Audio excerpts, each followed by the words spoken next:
ನಮಸ್ಕಾರ ವೀಕ್ಷಕರೇ, very good morning. ಇದು 30 ಮಿನಿಟ್ಸ್ 30 ನ್ಯೂಸ್. ನಾನು ಶರ್ಮಿತಾ ಶೆಟ್ಟಿ. ಪ್ರಮುಖ ವಿದ್ಯಮಾನಗಳ 30 ಸುದ್ದಿಯನ್ನು ಒಂದೊಂದಾಗಿ ನೋಡೋಣ. ಬೆಳಗಾವಿಯ ಸಮಾವೇಶ ಮುಗಿಸಿ ವಾಪಸ್ ಆಗ್ತಾ ಇದ್ದಾಗ ಸಿದ್ದರಾಮಯ್ಯ ಅವರು ಮಾತನಾಡಿರುವಂತಹ ವಿಡಿಯೋ ವೈರಲ್ ಆಗಿದೆ. ಸಮಾವೇಶಕ್ಕೆ ಪ್ರತಿಯೊಬ್ಬರಿಗೆ 500 ರೂಪಾಯಿ ಕೊಟ್ಟು ಕರ್ಕೊಂಡು ಬರಬೇಕು, ಬಿಜೆಪಿಯವರು ಕರ್ಕೊಂಡು ಬರ್ತಾರೆ, ನಾವು ಜನರನ್ನ ಸೇರಿಸಬೇಕು ಅಂತ ಹೇಳಿ ಪ್ರಜಾಧ್ವನಿ ಯಾತ್ರೆ ಬಸ್ನಲ್ಲಿ ಸಿದ್ದರಾಮಯ್ಯ ಆಡಿದ ಮಾತು ವೈರಲ್ ಆಗಿದೆ. ಸತೀಶ್ ಜಾರಕಿಹೊಳಿ, ಶಾಸಕಿ ಹೆಬ್ಬಾಳ್ಕರ್ಗೆ ಸಿದ್ದರಾಮಯ್ಯ ಈ ಸೂಚನೆಯನ್ನ ಕೊಟ್ಟಿದ್ದಾರೆ. ಕ್ಷೇತ್ರದವರೇ ಇರಲ್ಲ, ಬೇರೆ ಕ್ಷೇತ್ರದವರು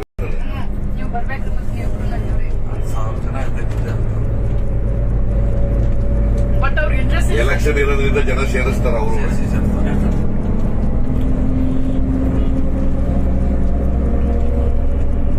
500 ರೂಪಾಯಿ ಕೊಟ್ಟು ಕರ್ಕೊಂಬರೋದು ಪ್ರತಿಯೊಬ್ಬರಿಗೆ, 500 ರೂಪಾಯಿ ಕೊಟ್ಟು ಕರ್ಕೊಂಬರೋದು ಪ್ರತಿಯೊಬ್ಬರಿಗೆ, 500 ರೂಪಾಯಿ ಕೊಟ್ಟು ಕರ್ಕೊಂಬರೋದು ಪ್ರತಿಯೊಬ್ಬರಿಗೆ. ಸಿದ್ದರಾಮಯ್ಯ ಬೆಳಗಾವಿ ಬಂದಾಗಲೇ ರಾಮದುರ್ಗ ಕಾಂಗ್ರೆಸ್ನಲ್ಲಿ ಭಿನ್ನಮತ ಸ್ಫೋಟಗೊಂಡಿದೆ. ರಾಮದುರ್ಗ ವಿಧಾನಸಭಾ ಕ್ಷೇತ್ರದಿಂದ ಚಿಕ್ಕ ರೇವಣ್ಣಗೆ ಟಿಕೆಟ್ ನೀಡುವಂತೆ ಅಭಿಮಾನಿಗಳು ಪಟ್ಟಣ ಹಿಡಿದರು. ಬೆಳಗಾವಿಯಲ್ಲಿ ಸಿದ್ದರಾಮಯ್ಯ ವಾಸ್ತವ್ಯ ಹೂಡಿದ ಖಾಸಗಿ ಹೋಟೆಲ್ ಮುಂದೆ ಅರ್ಧ ಗಂಟೆ ಕಾಲ ಬೆಂಬಲಿಗರು ಹೈ ಡ್ರಾಮಾ ಮಾಡಿದ್ರು. ಚಿಕ್ಕ ರೇವಣ್ಣಗೆ ಟಿಕೆಟ್ ಘೋಷಣೆ ಮಾಡಲೇಬೇಕು ಅಂತ ಪಟ್ಟು ಹಿಡಿದು ಬೆಂಬಲಿಗರು ಪ್ರತಿಭಟನೆಯನ್ನು ನಡೆಸಿದರು. ಕಳೆದ 2 ದಿನಗಳ ಹಿಂದೆ ಸಿದ್ದರಾಮಯ್ಯ ರಾಮದುರ್ಗ ಟಿಕೆಟ್ ಆಕಾಂಕ್ಷಿಗಳ ಸಭೆ ನಡೆಸಿದ್ರು. ಚಿಕ್ಕ ರೇವಣ್ಣಗೆ ಮನವೊಲಿಸಿ ಅಶೋಕಪಟ್ಟಣ ಸ್ಪರ್ಧೆ ಮಾಡ್ತಾರೆ ಅಂತ ಹೇಳಿ ಘೋಷಣೆಯನ್ನ ಮಾಡಿದ್ರು. ಇದಕ್ಕೆ ಚಿಕ್ಕ ರೇವಣ್ಣ ಕೂಡ ಸಿದ್ದರಾಮಯ್ಯ ಮಾತಿಗೆ ಒಪ್ಪಿಗೆಯನ್ನ ಸೂಚಿಸಿದ್ರು. ಇದೀಗ ಮತ್ತೆ ಉಲ್ಟಾ ಹೊಡೆದ ಚಿಕ್ಕರೇವಣ್ಣ ಬೆಂಬಲಿಗರನ್ನ ಕಳಿಸಿ ಹೈ ಡ್ರಾಮಾ ನಡೆಸಿದ್ದಾರೆ. ಬೆಳಗ್ಗೆ ಭೇಟಿಯಾಗ್ತೀನಿ ಅಂತ ಹೇಳಿ ಸಿದ್ದರಾಮಯ್ಯ ಪ್ರತಿಭಟನಾಕಾರರನ್ನ ಕಳಿಸಿದ್ದು, ಬಂದ ದಾರಿಗೆ ಸುಂಕ ಇಲ್ಲ ಅನ್ನುವಂತೆ ಚಿಕ್ಕರೇವಣ್ಣ ಬೆಂಬಲಿಗರು ವಾಪಸ್ ಹೋದರು.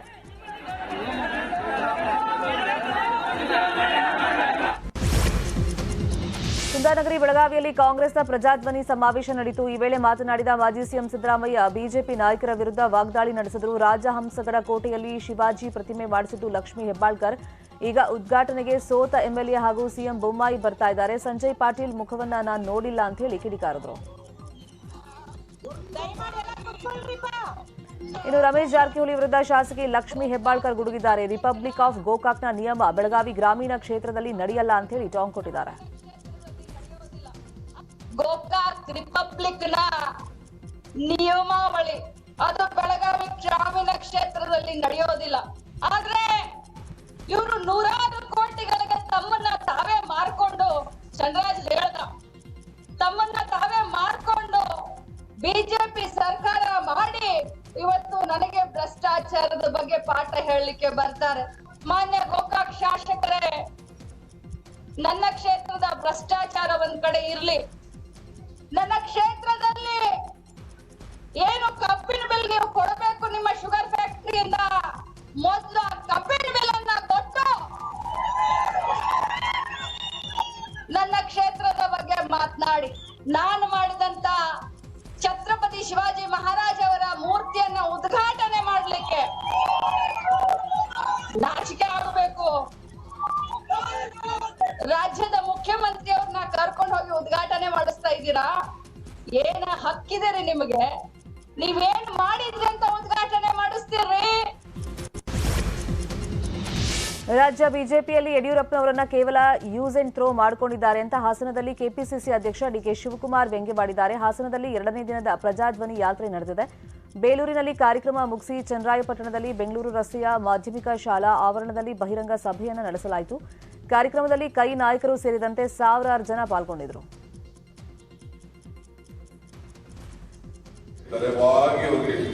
ನಮಸ್ಕಾರ ಮಾಡೋದಕ್ಕಿಂತ ಅವ್ರ ಬಗ್ಗೆ ಅಷ್ಟು ಪ್ರೀತಿ ಇದ್ದಿದ್ರೆ ನಾನು ಹೇಳ್ತಾ ಇದ್ದೀನಲ್ಲ, ಅವ್ರನ್ನೇ ಸ್ವೇರ್ ಮಾಡಲಿ. ಅವರ ನಾಯಕತ್ವದಲ್ಲಿ ಎಲೆಕ್ಷನ್ ನಡೀತದೆ ಅಂತಂದ್ರೆ ಅವ್ರನ್ನೇ ಇವತ್ತು ಸ್ವೇರ್ ಮಾಡಿ ಚೀಫ್ ಮಿನಿಸ್ಟರ್ ಮಾಡಿ ಅವರ ನಾಯಕತ್ವದಲ್ಲಿ ನಿಮ್ಗೆ ಹೆಂಗಿರು ಮೊದಲು ಹೇಳಿದ್ರಿ, ನೀವು ಬೊಮ್ಮಾಯಿ ನಾಯಕತ್ವ ಅಂತ ಹೇಳಿದ್ರಿ, ಮಧ್ಯದಲ್ಲಿ ಹೇಳಿದ್ರಿ ಇಲ್ಲ ಓಟ್ ನಾವು ಮೋದಿ ಅವ್ರಿಗೋಸ್ಕರ ಓಟ್ ಕೇಳ್ತೀವಿ ಅಂತ.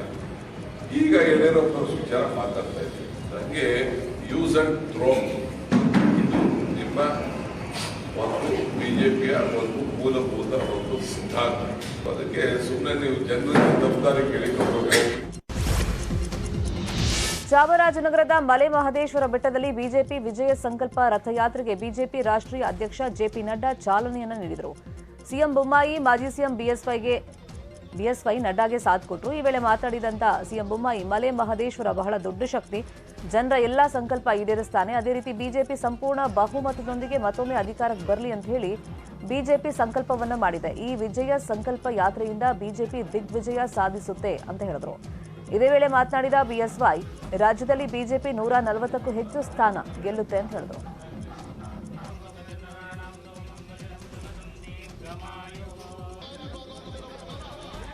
ವಿಜಯ ಸಂಕಲ್ಪ ಯಾತ್ರೆಯನ್ನು ನಮ್ಮ ರಾಷ್ಟ್ರೀಯ ಅಧ್ಯಕ್ಷರು ನಡ್ಡಾಜಿಯವರು ಇವತ್ತು ಪ್ರಾರಂಭ ಮಾಡಿದ್ದಾರೆ. ನಾವು ಯಾಕೆ ಇಲ್ಲಿಂದ ಮಾಡಿದ್ದೇವೆ ಅಂದರೆ, ಒಂದು, ಮಲೆ ಮಹದೇಶ್ವರನ ಆಶೀರ್ವಾದ, ಬಹಳ ದೊಡ್ಡ ಶಕ್ತಿ ಮಲೆ ಮಹದೇಶ್ವರ. ನಮ್ಮ ಸುತ್ತಮುತ್ತಲಿನ ಜಿಲ್ಲೆಗಳಲ್ಲಿ ಪ್ರತಿಯೊಬ್ಬರ ಮನೆಯ ದೇವರು.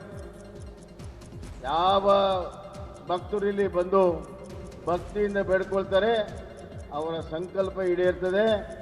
ಇವತ್ತು ನಮ್ಮ ರಾಷ್ಟ್ರೀಯ ಅಧ್ಯಕ್ಷ ನಡ್ಡಾಜಿಯವರು ಬಂದು ಇಲ್ಲಿ ಭಾರತೀಯ ಜನತಾ ಪಕ್ಷವನ್ನು ಮತ್ತೊಮ್ಮೆ ಕರ್ನಾಟಕದಲ್ಲಿ ವಿಜಯಶಾಲಿ ಮಾಡಿ ಸಂಪೂರ್ಣ ಬಹುಮತವನ್ನು ಕೊಡಬೇಕನ್ನುವಂಥದ್ದು ಏನು ಇಲ್ಲಿ ಮಲೆ ಮಹದೇಶ್ವರನಲ್ಲಿ ಸಂಕಲ್ಪ ಮಾಡಿದ್ದಾರೆ, ಆ ಸಂಕಲ್ಪ ಸಿದ್ಧಿ ಆಗೇ ಆಗ್ತದೆ.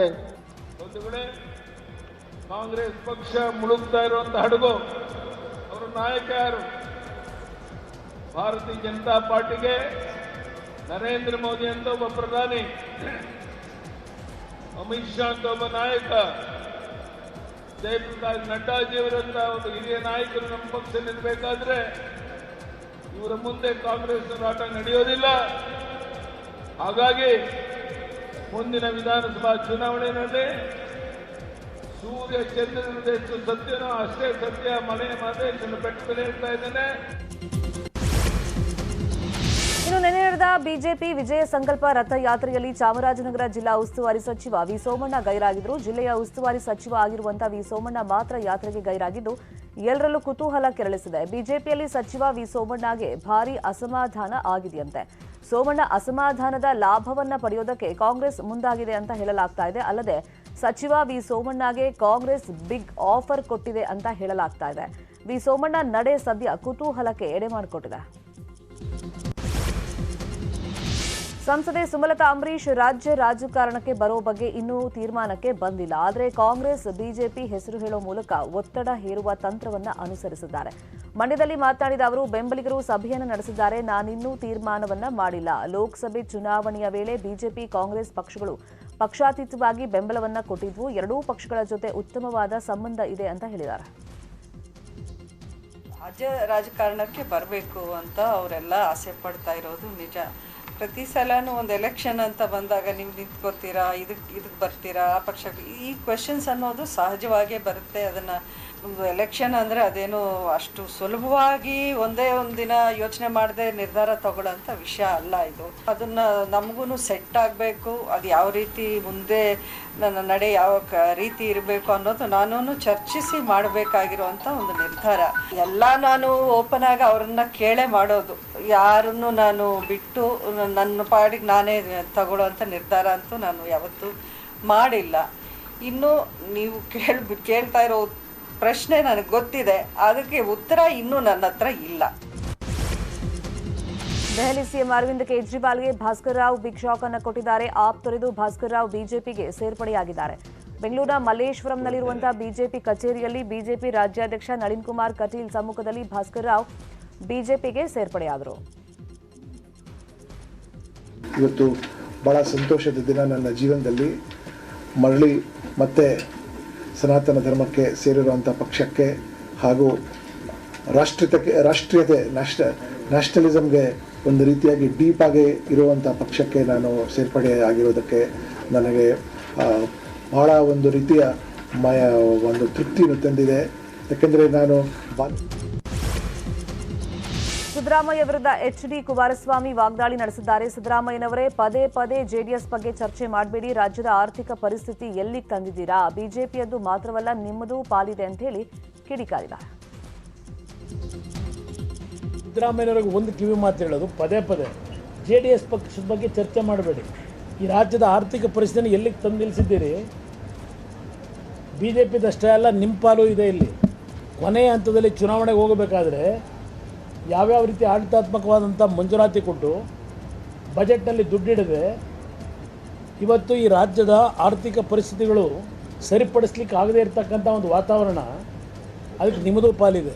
ನನಗೆ ಹೇಳಿದ್ದೀರಿ ಪಾಪ ನೀವು ಮೊನ್ನೆ ಇಲ್ಲೆಲ್ಲ ಬಾಗಲಕೋಟೆಯಲ್ಲಿ ಕುಮಾರಸ್ವಾಮಿಯವರು ಮೈತ್ರಿ ಸರ್ಕಾರದಲ್ಲಿ ಸರಿಯಾಗಿ ಆಡಳಿತ ನಡೆಸಲಿಲ್ಲ, ವೆಸ್ಟ್ ಎಂಡ್ ಹೋಟ್ಲಲ್ಲಿದ್ದರು, ವೆಸ್ಟ್ ಎಂಡ್ ಹೋಟ್ಲಲ್ಲಿ ಕಾಲ ಕಳೆದ್ರು ಅಂತ. ಮಾಜಿ ಸಿಎಂ ಕುಮಾರಸ್ವಾಮಿಗೆ ಬಲಗಡೆಯಿಂದ ಆಂಜನೇಯ ಸ್ವಾಮಿ ಅಪ್ಪಣೆಯನ್ನ ಕೊಟ್ಟಿದ್ದಾರೆ. ಚಿಕ್ಕಮಗಳೂರಿನ ತೇಗೂರು ಗ್ರಾಮದ ಇತಿಹಾಸ ಪ್ರಸಿದ್ಧ ಆಂಜನೇಯ ಸ್ವಾಮಿ ದೇವಸ್ಥಾನಕ್ಕೆ ಎಚ್ಡಿಕೆ ಭೇಟಿ ನೀಡಿ ವಿಶೇಷ ಪೂಜೆಯನ್ನ ಸಲ್ಲಿಸಿದರು. ಬಹುಮತ ಸರ್ಕಾರ ಹಾಗೂ ಹೆತ್ತವರಿಗೆ ದೀರ್ಘಾಯುಷ್ಯಕ್ಕೆ ಬೇಡ್ಕೊಂಡಿದ್ದ ಕುಮಾರಸ್ವಾಮಿಗೆ ಬಲಗೈ ಹಸ್ತದಿಂದ ಆಂಜನೇಯ ಸ್ವಾಮಿ ಅಪ್ಪಣೆಯನ್ನು ನೀಡಿದ್ದಾರೆ.